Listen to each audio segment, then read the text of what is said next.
झगड़े की कड़वाहट और दोस्ती की मिठास।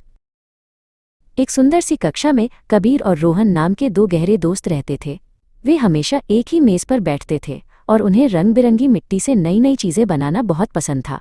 आज उनकी मेज पर नीले, पीले और लाल रंग की मिट्टी के ढेर लगे थे। तभी दोनों की नज़र एक बड़े और चमकीले नीले मिट्टी के टुकड़े पर पड़ी। ये मेरा है, मैं इससे आसमान बनाऊंगा, कबीर ने कहा। नहीं, ये मुझे चाहिए, मुझे समुद्र बनाना है, रोहन चिल्लाया। दोनों ने एक साथ उस नीले टुकड़े को पकड़ लिया। दोनों ने मिट्टी को इतनी जोर से खींचा कि वो बीच से दो गंदे टुकड़ों में टूट गई और फर्श पर गिर गई। फर्श की धूल उस पर चिपक गई और वो सुंदर नीला रंग अब मटमैला हो गया था। देखो, तुमने इसे खराब कर दिया, कबीर गुस्से में बोला। उनकी शिक्षिका अंजलि मैम ब्लैक बोर्ड पर गणित का एक बहुत ही मज़ेदार खेल समझाना शुरू कर चुकी थी। ये खेल जीतने वाली टीम को इनाम मिलने वाला था, लेकिन कबीर और रोहन एक दूसरे की तरफ पीठ करके बैठे थे और गुस्से में फुसफुसा रहे थे। कबीर का पूरा ध्यान रोहन पर था। वो सोच रहा था कि वो रोहन से कैसे बदला ले। इस चक्कर में उसने मैम की बताई हुई एक भी बात नहीं सुनी।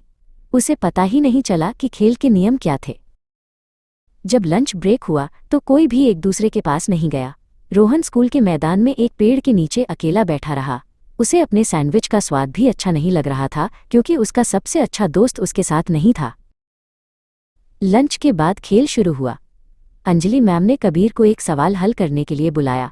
कबीर घबरा गया, क्योंकि उसने पाठ सुना ही नहीं था। वो बोर्ड के सामने खड़ा रहा और उसे समझ ही नहीं आया कि क्या करना है। पूरी कक्षा उसे देख रही थी।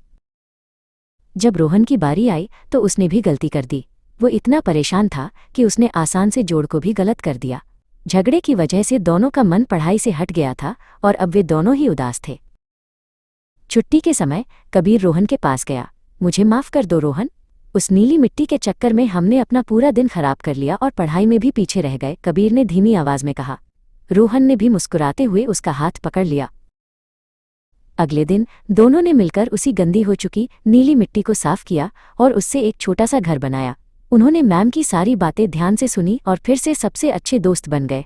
उन्होंने सीखा कि झगड़ा करने से केवल नुकसान होता है, जबकि साथ रहने से हर काम आसान हो जाता है।